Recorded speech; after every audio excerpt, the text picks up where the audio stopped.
আজকে আমি যেটা নিয়ে কথা বলবো সেটা হচ্ছে আমার প্রথম ইন্টারভিউ এক্সপিরিয়েন্স। তো আমার এখন ২৭ বছর বয়স।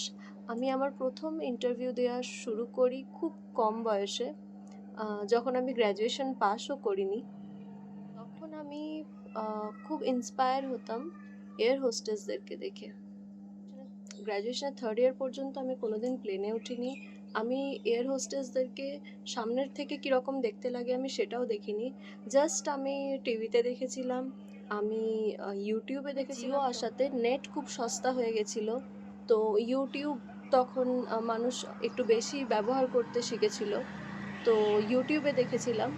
এবং তারপরে তখন কি একটা ক্রেজিনেস ছিল যে একবার মানে এয়ার হোস্টেসের ভিডিও দেখার পর থেকে আমার সারাক্ষণ এয়ার হোস্টেসেরই ভিডিও দেখতে ইচ্ছা করতো। তো আমার এখন মনে পড়ে না, সুগন্ধা শর্মা বলে মনে হয় একজন ছিলেন, তিনিও ইউটিউবার, এখনও ইউটিউবে ভিডিও আপলোড করেন। তো উনি আগে মনে হয় ইন্ডিগোর এয়ার হোস্টেস ছিলেন। তারপর মমতা বলে কেউ একজন ছিলেন, টাইটেল আমার মনে নেই। তো তিনি একটা ইন্টারন্যাশনাল এয়ারলাইন্সের এয়ার হোস্টেস ছিলেন, সম্ভবত বিস্তারা। তো আমি তাদেরকে খুব ফলো করতাম ইউটিউবে। আর ফার্স্ট অফ অল আমার হাইট মানে নিয়ে খুব প্রবলেম ছিল, কারণ আমি 5'2" মনে হয় হব না, 1.5 ইঞ্চ হব। হাইটটা এয়ার হোস্টেস হওয়ার ক্ষেত্রে একটা খুব বড় ক্রাইটেরিয়া। হওয়ার ক্ষেত্রে তিনটে খুব বড় ক্রাইটেরিয়া থাকে। এক হচ্ছে কমিউনিকেশন স্কিলস, 2 নাম্বার হচ্ছে হাইট, আর 3 নাম্বার হচ্ছে স্কিন। তো আমার তিনটেই খারাপ ছিল, কিন্তু আমার একটা জিনিস যেটা ছিল সেটা হচ্ছে কনফিডেন্স। তোমরা বলতে পারো ওভার কনফিডেন্স, কারণ কি কোনো ক্রাইটেরিয়াই ম্যাচ না করেও যদি কেউ ইন্টারভিউ দিতে যেতে পারে তো সেটাকে ওভার কনফিডেন্সই ধরা উচিত। কমিউনিকেশন বলতে দেখো, যতগুলো বেশি ল্যাঙ্গুয়েজ তোমরা জানবে তত তোমাদের জন্য। আমার গ্র্যাজুয়েশনে পড়াকালীন প্রচণ্ড পিম্পল হতো, তো সেটাও আমার জন্য ফেভারে ছিল। অবশ্যই প্রপোর্শন, হাইট ওয়াইজ ওয়েটের একটা রেশিও মেনটেন করতে হয়, তো সেটা আমার ছিল, ব্যাস আর কিচ্ছু ছিল না। তো কিন্তু এয়ার হোস্টেস ইন্টারভিউ দিতে অথবা এয়ার হোস্টেস হওয়ার জন্য কিন্তু কোনো রকম কোচিং বা কোনো রকম সার্টিফিকেশন লাগে না। পাস আউট হয়ে থাকো, অর্থাৎ 10+2 যদি তোমার কমপ্লিট থাকে, আর তোমার পাসপোর্ট থাকতে হবে আগে থেকে বানানো। আর জেনারেলি ওরা প্রেফার করে যদি আমি পাসপোর্ট সঙ্গে নিয়ে যাই। তো ইন্টারভিউ দিতে যাওয়ার জন্য পাসপোর্ট আমি কিভাবে বানালাম তার একটা আলাদাই স্টোরি আছে। স্টোরি মানে তোমরা বেসিক প্রসেস হয়তো অনেকেই জানো, কিন্তু আমার ক্ষেত্রে আমি স্টোরি কেন বলছি, কারণ আমি যাই করেছি লাইফে পুরোটাই নিজের চেষ্টাই করেছি। আমি আমার ফ্যামিলির কাউকে ইনভলভ করিনি কখনো আমার ইন্টারভিউ প্রসেসে, বা হ্যাঁ, ইনভলভ একেবারেই করিনি বলাটা ভুল, কারণ আমি যেদিন ইন্টারভিউ দিতে গেছিলাম সেদিন আমার বাবাও আমার সঙ্গে গেছিলেন। কিন্তু প্রসেস মানে ইন্টারভিউ দিতে যাওয়ার আগে যে সমস্ত প্রসেস আমাকে করতে হতো সেগুলো সব আমি একা করেছিলাম।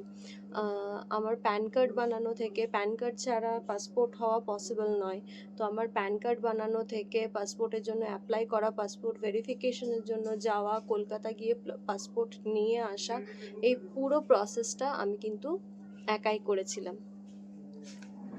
তো সেটা আমার জন্য একটা বড় ব্যাপার ছিল। তো আমার প্রথম ইন্টারভিউ হয়েছিল কলকাতার নোভোটেলে। তো একটা বিশাল বড় হোটেল, সেটা তোমরা সবাই জানো।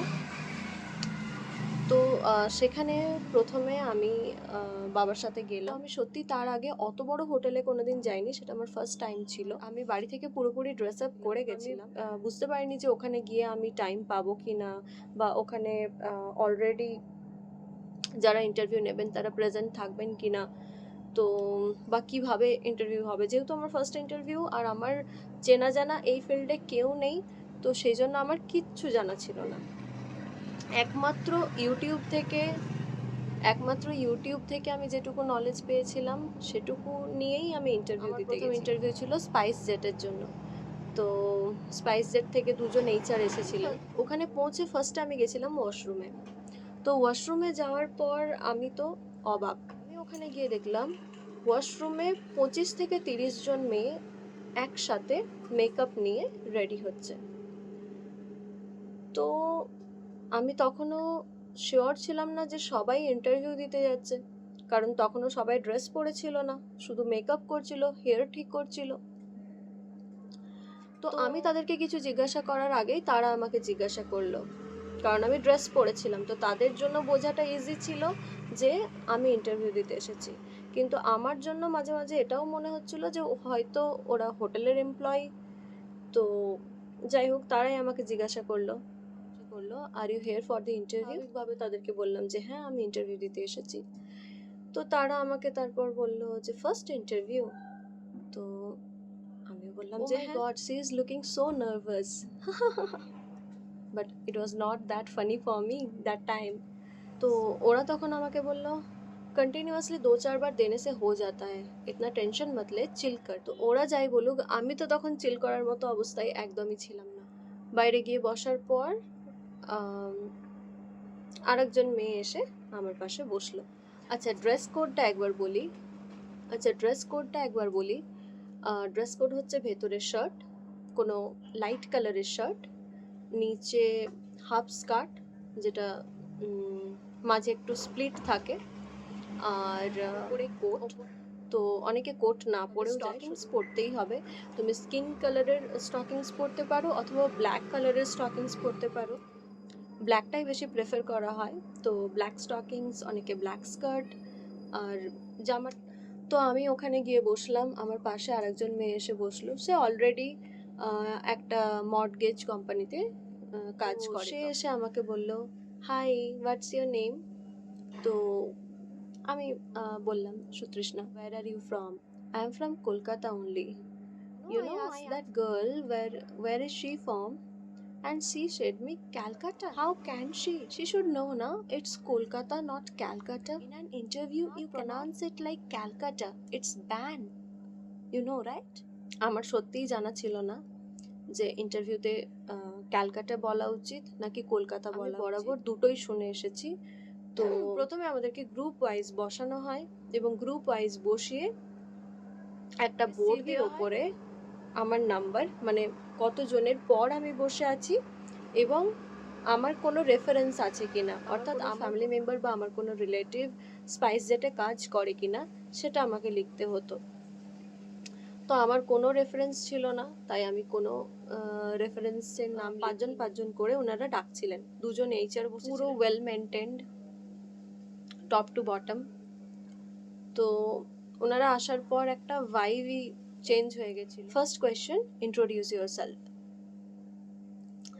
সবাই নিজেকে ইন্ট্রোডিউস করার পর উনি ওখান থেকে ইন্ট্রোডাকশনে যে যা বলেছে সেখান থেকেই কিছু কিছু টপিক নিয়ে উনি কোয়েশ্চেন জিজ্ঞাসা করছিলেন। এবং তার মাঝেই কোনো একটা কারণে সুস্মিতা নামের একটি মেয়ের সঙ্গে এইচআরের একটু কথা কাটাকাটি শুরু হয়। তো কথা কাটাকাটি বলতে সেটা সিরিয়াস লেভেলের ছিল, কিছু ক্রস কোয়েশ্চেন করছিলেন ওর ইন্ট্রোডাকশন থেকে, আর ও সেটার রিপ্লাইও করছিল। বাকি সবাই তখন একদম চুপ করে শুনছিল ওর কথা। বাট আমরা একটু দূরে ছিলাম, যেহেতু আমাদের অন্য এইচআরের কাছে পড়েছিল ইন্টারভিউ, মানে দুজন এইচআর ছিলেন, আমি প্রথমেই বললাম। তো আমার সেকেন্ড এইচআরের কাছে পড়েছিল, তো আমাকে পেছনে যেতে হতো। তো আমি মিডিলে বসেছিলাম, তো আমি খুব একটা স্পষ্ট শুনতে পাচ্ছিলাম না, বাট আমি এটুকু শুনতে পাচ্ছিলাম যে ওনার সাথে কিছু সিরিয়াস ডিসকাশন চলছে। এইচআর বললেন, except Susmita, all 4 of you can go home today. তো আমি পরে জানতে পারি ওই ডেটে 15 জনকে ওনারা হায়ার করতেন। তো মোটামুটি 150 জন ক্যান্ডিডেট ওখানে ছিল। একটু পরে আমারও ডাক পড়লো, আমিও গেলাম সেকেন্ড এইচআরের কাছে। আমাদেরকেও বলা হলো ইন্ট্রোডিউস ইউরসেলফ। তো ইন্ট্রোডাকশন শুনতে শুনতে আমি জানতে পারলাম যে অনেকে আসাম থেকে এসেছে। আসামে যখন ইন্টারভিউ হয়েছে তখন সে অ্যাটেন্ড করতে পারেনি, তার শরীর খারাপ ছিল বলে। তো সেই জন্য হোটেল ভাড়া নিয়ে আছে। ভিউয়ার তাকে সাথে সাথে জিজ্ঞাসা করে যে কি হয়েছিল তোমার, কেন অ্যাটেন্ড করতে পারোনি? লিভারের প্রবলেম হয়েছিল। এখন থেকে যদি লিভারের এত সমস্যা হয়, তোমাকে তো এয়ার হোস্টেস হতে গেলে যেখানে সেখানে স্টে করতে হবে, যেখানে সেখানে খাবার খেতে হবে, আম তোমাকে আ জল যেখানে সেখানে জল খেতে হবে। তো তাহলে তুমি কাজ কি করে করবে? আচ্ছা। তো সে বলে, "না ম্যাম, আমি এখন ঠিক আছি। আমি ডাক্তার দেখানোর পর এখন পুরোপুরি সুস্থ। আমি মনে করি যে আমি কোনো রেসপন্সিবিলিটি নিলে সেটা আমি আ মাঝে আমি ছেড়ে দেব না। I will not give up." তো তারপর ওর সাথে কনভারসেশন মোটামুটি ওভার হওয়ার পর আরও একজন ছিল, যার হাইট অনেকটাই কম। মানে এতটা হিল পড়ার পরেও সে হয়তো ৪ ফুটের কাছাকাছি এরকম লাগছিল, বা 4.5 এরকম হয়তো হবে। তো ইন্টারভিউয়ার তাকে ডাইরেক্টলি বলছে যে, are you sure you match the eligibility criteria for this interview? তো সে বলছে, yes ma'am, I am sure about it, definitely. তারপর ম্যাম একটু রেগে গেল। ওকে, let this round be over, then you will come with me. Cooch Behar থেকে একজন এসেছিলেন, তার সাথে কথা বলা শুরু করলেন। ম্যাম তাকে বললেন যে তুমি নিজের লোকাল ল্যাঙ্গুয়েজে তোমার ভিলেজের বিউটি ডেসক্রাইব করো। তারপর ম্যাম আমার দিকে তাকালো। You are pursuing bachelors of mathematics? আমি বললাম, ইয়েস ম্যাম। ওকে, বাস সাইলেন্স। তারপরে আর কোনো প্রশ্ন না, কিচ্ছু না। ওই কোচবিহারের মেয়েটিকে বাদ দিয়ে বাকি সবাইকে বললেন, Can you all leave for for the the day. day. হয় এগুলো তোমাদেরকে হেল্প করবে। তোমরা বা তোমাদের ফ্যামিলি মেম্বার্সও কখনো যদি কেউ চাও, তাহলে আমার এই এক্সপিরিয়েন্সের কথাগুলো কোথাও না কোথাও তোমরা রিলেট করতে পারবে বা শেয়ার করতে পারবে অন্যদের সাথে। কমেন্ট করে জানাতে ভুলো না তোমাদের ভিডিও কেমন। আমি আমার লাইফে অনেক জায়গায় ইন্টারভিউ দিয়ে ফেলেছি, অনেক আলাদা আলাদা ফিল্ডে ইন্টারভিউ দিয়েছি। তো আমি একটা 7 ডে সিরিজ আমি শেয়ার করতে চলেছি, আর এটা ছিল তার ডে 1। সেই এক্সপিরিয়েন্সগুলো শেয়ার করার জন্যই এই ভিডিও। এরকমই আরও ভিডিও দেখতে সাবস্ক্রাইব করো ভার্সেটাইল উইকে। Thank you.